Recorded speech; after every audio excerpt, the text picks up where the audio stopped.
Que saviez-vous de Roosevelt avant de l'incarner à l'écran? Kyle MacLachlan, très peu de choses.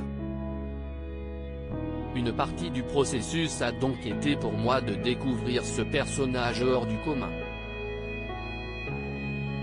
Ce fut une recherche et un apprentissage non seulement de l'homme qu'il était, mais aussi de l'atmosphère de l'époque.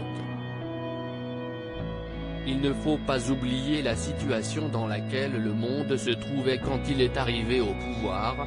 Roosevelt a pris ses fonctions en 1933 aux États-Unis, alors que le pays est en pleine crise économique suite au krach boursier de 1929, note de la rédaction.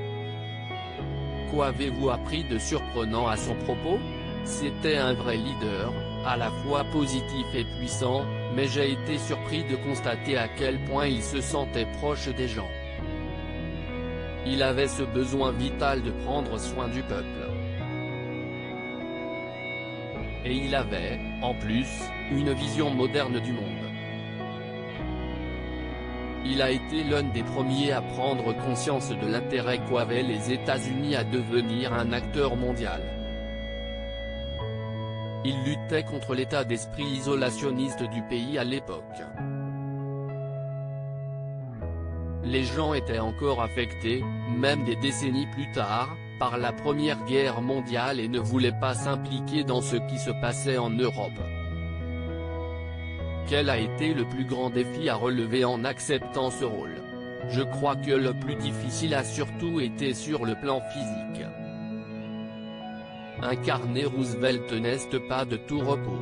Je me suis retrouvé cloué sur une chaise roulante. Roosevelt était paralysé des membres inférieurs à la suite d'une maladie contractée à l'âge de 39 ans, note de la rédaction. Et tourner, par exemple, des scènes dans l'eau étaient vraiment complexes. J'étais épuisé à l'idée de ne pas pouvoir utiliser mes jambes en natation.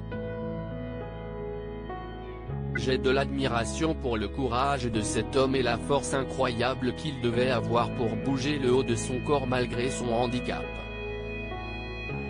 David Lynch, avec qui vous avez tourné Twin Peaks, a été votre mentor. Qu'avez-vous appris de lui et de cette expérience? Je lui dois sans aucun doute ma carrière. David est très confiant et il crée vraiment une atmosphère conviviale et généreuse sur les tournages. C'est avec lui que j'ai commencé et j'essaie de transposer cela quand je travaille. Je ne suis pas du genre à crier, silence sur le plateau. Tout ne doit pas être parfait, à cause de lui, j'aime un peu le désordre. Rire.